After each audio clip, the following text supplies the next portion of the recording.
In the silence of stillness, wisdom flourishes like a lotus rising gracefully from the mud. Zen and Buddhist teachings have long emphasized that achieving peace of mind is not merely about embracing virtues, but also about knowing when to release what disrupts harmony. A wise person's strength lies in their ability to discern, observe, and quietly step away when necessary. This video delves deeply into why a wise person chooses to silently cut off two types of people, not out of hatred, but out of profound understanding of life's truths. Have you ever felt like someone had the uncanny ability to drain your energy, make you question your decisions, or leave you constantly walking on eggshells?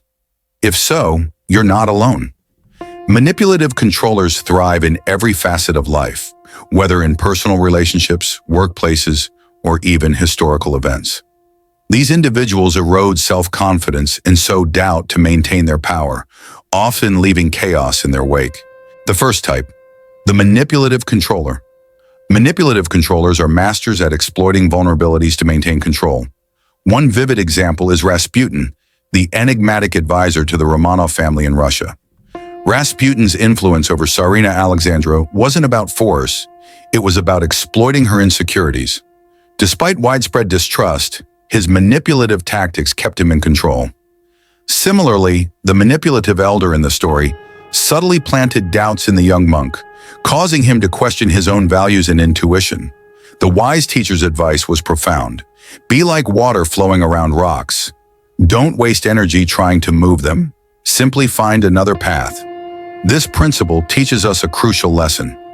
Manipulators want you to engage, to fight back, to play their game. But true wisdom lies in silently disengaging and redirecting your energy to something more meaningful. Manipulative controllers thrive in environments where they can exploit vulnerabilities, and their tactics often mirror psychological warfare.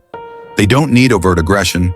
Instead, they master subtle strategies like emotional manipulation, gaslighting, and distortion of facts to serve their agenda. In the modern world, manipulative controllers often take on subtler forms. Think about toxic leadership in corporate settings. Travis Kalanick, the former CEO of Uber, is a prime example. Under his leadership, a culture of fear and manipulation flourished. Employees felt undervalued and exploited, leading to massive internal unrest. When Kalanick was eventually removed, the company began a cultural shift toward innovation and positivity. This shows that cutting off manipulative influences can lead to transformative growth. Even within families, manipulative controllers can exert immense emotional control. Think of family members who use guilt phrases like, "After all I've done for you," or "You'll regret this when I'm gone," to compel compliance. This emotional manipulation often leaves the victim feeling trapped and powerless. Manipulative controllers don't just drain your energy, they leave lasting psychological scars. Prolonged exposure can lead to chronic self-doubt, loss of autonomy, and emotional exhaustion. Public figures like Britney Spears have spoken about regaining their autonomy after years of being controlled by those around them. Her journey to reclaiming independence illustrates the profound impact of cutting ties with manipulative figures. To deal with these individuals, awareness is key. Recognize the signs, excessive flattery, guilt tactics, or behaviors designed to undermine your confidence. Set firm boundaries to protect your peace.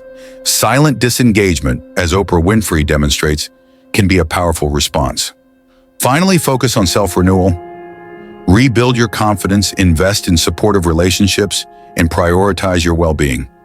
The wisdom of the teacher's advice to flow around the rocks rather than fighting them is a timeless strategy. Walking away is not defeat. It is an act of self-preservation and strength. The second type, the relentlessly negative soul. Relentlessly negative people drain the joy and energy from everyone around them. These individuals seem to find fault with everything, spreading pessimism and making it difficult for those around them to thrive. They are like emotional black holes, consuming everything positive without giving anything back. In the story of the kind traveler and the negative villager, the traveler's realization that their efforts were futile underscores an essential truth. You cannot help someone who does not wish to change. Oprah Winfrey's boundary-setting philosophy echoes this lesson. She has openly discussed distancing herself from individuals whose negativity hindered her personal and professional growth. But it's not just about avoiding negativity, it's about protecting your peace. Negativity can seep into your mindset, leading to self-doubt and a loss of focus. That's why identifying and distancing yourself from these individuals is not only an act of self-preservation, but also an act of kindness to yourself.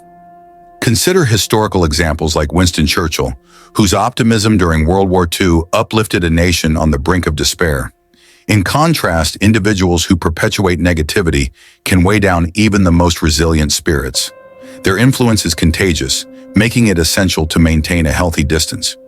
Here's how to handle this type of person. First, recognize that their negativity is not your responsibility. As the wise teacher in the story said, some people are like bottomless vessels. No matter how much you pour into them, they cannot be filled. Accepting this truth will free you from the guilt of walking away.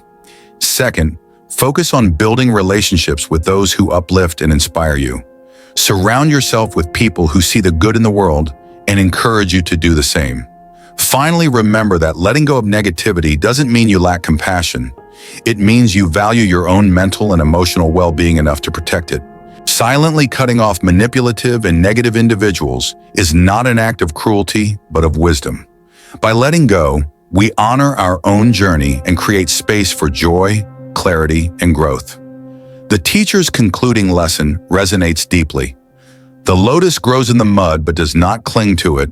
Likewise, we encounter toxicity but are not meant to carry it. This wisdom has far-reaching implications, both in personal relationships and in the broader societal context. Let's explore how this profound principle unfolds through the two types of people who most often disrupt our peace. Self-reflection. Letting go of manipulative and negative individuals requires introspection. Reflect on the patterns and dynamics that allowed such people to influence your life. Ask yourself, why did I tolerate their behavior? What vulnerabilities or circumstances made me susceptible? This process is not about blame, but about gaining clarity and learning from the experience. Public figures like Oprah Winfrey often speak about how reflecting on past relationships helped them set healthier boundaries and grow. For instance, consider Steve Jobs. While known for his brilliance, he experienced tumultuous relationships with colleagues and friends. Over time, he reflected on the impact of these dynamics and use these lessons to rebuild relationships later in life. Self-reflection allows us to identify areas of growth and break free from destructive cycles. Set clear boundaries. Establishing and maintaining boundaries is a critical practice in preserving your mental and emotional well-being. Manipulative and negative individuals often thrive in relationships where boundaries are weak or undefined. To safeguard your peace, clearly communicate your limits and enforce them consistently. Michelle Obama's approach to boundaries is a powerful example. In her book, Becoming, she emphasizes the importance of saying no to obligations that compromise personal peace and family time. Boundaries are not about excluding people, but about protecting your priorities and values. This practice empowers you to define the terms of your relationships and interactions, ensuring they align with your goals and emotional needs. Reaffirm core values. Manipulative and negative influences can cause us to stray from our values. They might make us question our principles or distract us from what truly matters. Reconnecting with your core values is essential to restoring balance and clarity. Public figures like Malala Yousafzai illustrate this principle. Despite immense adversity, she remains steadfast in her commitment to education and equality. Her story reminds us that reaffirming our values provides a compass for navigating challenges and letting go of relationships that detract from our purpose. Rebuild confidence. The aftermath of letting go often leaves a void, but this space can be filled with renewed self-confidence and empowerment. Selena Gomez's journey of stepping away from toxic relationships is a testament to this process. She focused on self-care, therapy, and surrounding herself with supportive individuals, which allowed her to heal and thrive. Rebuilding confidence involves celebrating small victories, pursuing passions, and investing in personal growth. Engage in activities that inspire and energize you, whether it's reconnecting with nature, learning a new skill, or deepening your spiritual practice. Surround yourself with positivity. As you distance yourself from toxicity, prioritize relationships that uplift and inspire you. Seek out individuals who share your values, encourage your growth, and bring joy to your life. Winston Churchill's resilience during World War II was bolstered by a circle of advisors and allies who believed in his vision and supported his leadership.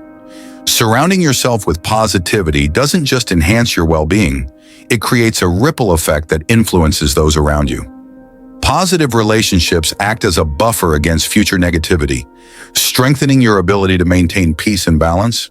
To illustrate these teachings, let's delve into real-life stories that highlight the transformative power of letting go. One story involves a woman burdened by a manipulative friend who constantly caused her to doubt her decisions. The friend often used guilt and emotional manipulation to maintain control, leaving the woman feeling trapped and uncertain. After seeking counsel, she was advised to gently but firmly distance herself. Though the process was initially painful, she gradually regained her confidence, rediscovered old passions, and became a beacon of positivity for those around her. Her journey is a testament to the strength it takes to prioritize one's own peace over the demands of a toxic relationship. In another instance, a young professional found themselves drained by a perpetually negative colleague. This colleague's constant complaints and criticism created a toxic environment that stifled productivity and morale. Recognizing the impact this negativity was having on their mental health, the professional made the decision to limit interactions and focus on their own growth. The newfound peace and clarity enabled them to excel in their work, ultimately inspiring others to prioritize their well-being and foster a more positive workplace culture. Historical figures also demonstrate the wisdom of letting go. Consider Abraham Lincoln, who faced numerous political adversaries during his presidency. Instead of engaging in endless conflicts, Lincoln focused on his vision of unity and progress. By refusing to carry the weight of personal grudges, he became a symbol of resilience and moral leadership, showing us how letting go can pave the way for transformative achievements. Similarly, Princess Diana's decision to step away from the British royal family was not just a personal liberation, but a message to the world about the importance of prioritizing one's mental and emotional health. Her courage in breaking free from a system that stifled her individuality inspired countless others to take control of their own lives. These stories remind us that letting go is not about abandoning compassion, but about recognizing when our efforts are no longer effective. It's about choosing growth and clarity over chaos and conflict. The act of letting go creates a profound ripple effect that extends far beyond the individual. Consider the student in the initial story who, after walking away from toxicity, became a source of wisdom for others. Their newfound tranquility inspired friends and family to reevaluate their own relationships and seek clarity. This cascading effect is a testament to how one person's decision to let go can transform entire communities. Real-life examples illuminate this phenomenon. Think of Mahatma Gandhi, whose personal commitment to nonviolence and detachment inspired an entire nation to pursue independence through peaceful resistance. Gandhi's ability to let go of anger and retaliation not only freed himself but also set an example for millions to follow. His approach created a cultural shift, demonstrating that inner peace can lead to broader societal transformation. Similarly, Nelson Mandela's decision to forgive those who imprisoned him for 27 years exemplifies the ripple effect of wisdom. By choosing forgiveness over resentment, Mandela fostered national healing in post-apartheid South Africa. His personal act of letting go became a beacon of hope and reconciliation, inspiring people worldwide to seek unity over division. On a smaller scale, consider modern workplaces. A leader who models emotional intelligence by setting boundaries and disengaging from toxic behaviors can inspire their team to adopt similar practices.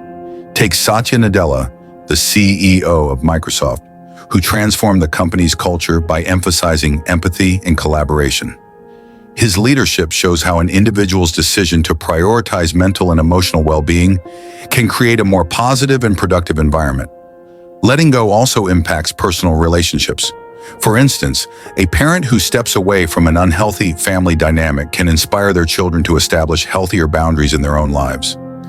The ripple effect extends beyond the immediate family, influencing how future generations approach relationships and self-worth. Letting go is not rejection, but liberation.